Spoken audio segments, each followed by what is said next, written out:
ম্যাচের এই মুহূর্তটাই হতে পারত বাংলাদেশ আয়ারল্যান্ড দ্বিতীয় টি-20 লড়াইয়ে ভাইটাল মোমেন্ট।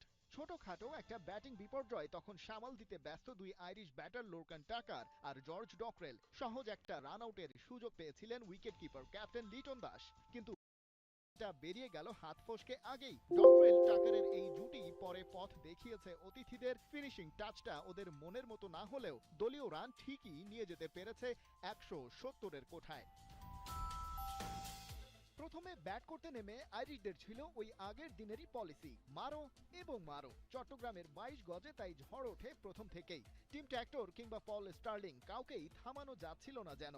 ওদের ওপেনিং জোটেই 4.4 ওভারে ওঠে 57 রান। সেই জুটি ভাঙে ক্যাপ্টেন স্টার্লিং এর উইকেটে। কাজের কাজটা করেছেন তানজিম সাকিব। 14 বলে 19 রানে অধিনায়ক থামলেও থামেনি আয়ারল্যান্ড। পাওয়ার প্লের সুবিধা আদায় করে নিয়েছে 16 আনা। ওই এক উইকেটের বিনিময়ে প্রথম 6 ওভারে ওরা স্কোরবোর্ডে জমা করে 71 রান। পরের উইকেটটা টাইগাররা পেয়েছে আইরিশদের দলীয় 88 রানে। টিম ট্র্যাক্টর 25 বলে 38 রান করে ফিরেছেন মাহদি হাসানের বলে স্ট্যাম্পড হয়ে।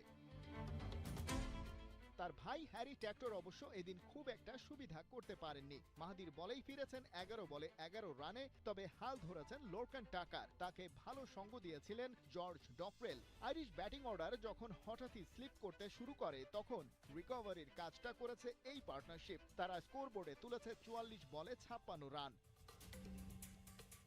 ডকরেল সাইফুদ্দিনের বলে আউট হয়েছেন 18 রানে, আর টাকার ইনিংসের শেষ বল পর্যন্ত টিকে ছিলেন। রান আউট হওয়ার আগে তার ব্যাট থেকে এসেছে 41। আয়ারল্যান্ডকে টাইগাররা আটকে ফেলে 170 রানে। যদিও ব্যাটিংয়ে আগের ম্যাচের অভিজ্ঞতা ভালোই চোখ রাঙাচ্ছিল টাইগার সমর্থকদের।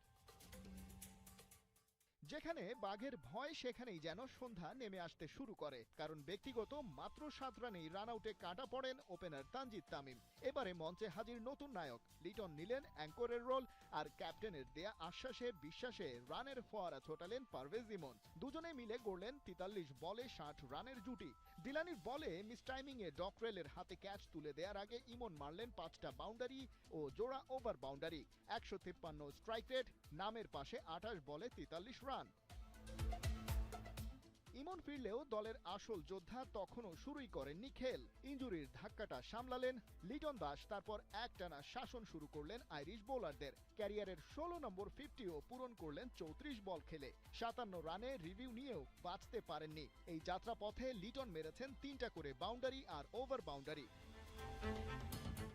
সাইফ হাসান লিটনের পিছুই নিয়েছেন। ক্যাপ্টেনের সাথে তার 31 বলে ছিল 52 রানের জুটি। আউট হওয়ার আগে সাইফের ব্যাটে 16 বলে 22। নুরুল হাসান সোহানের সাথে আগের ম্যাচে সুপার পারফর্মার তাওহিদ হৃদয়ের ফিনিশিং করার চেষ্টা, তবে সেটা দারুণ এক রান আউটে ব্যর্থ করে দেন আইরিশ কিপার লোরকান টাকার। হৃদয় আর সোহানের ব্যর্থতার পর মঞ্চের আলো পুরোপুরি কেড়েছেন সাইফুদ্দিন। বাউন্ডারি আর ওভার বাউন্ডারিতে বাংলাদেশের জয় করেছেন নিশ্চিত। খেলেছেন 7 বলে 17 রানের ক্যামিও ইনিংস। ব্যাটিং অর্ডারের ডেপথ টাইগাররা কাজে লাগালো এভাবেই। 4 উইকেটের এই জয়ে বাংলাদেশ সিরিজে ফেরালো সমতা। খালিদ জামিল, 71।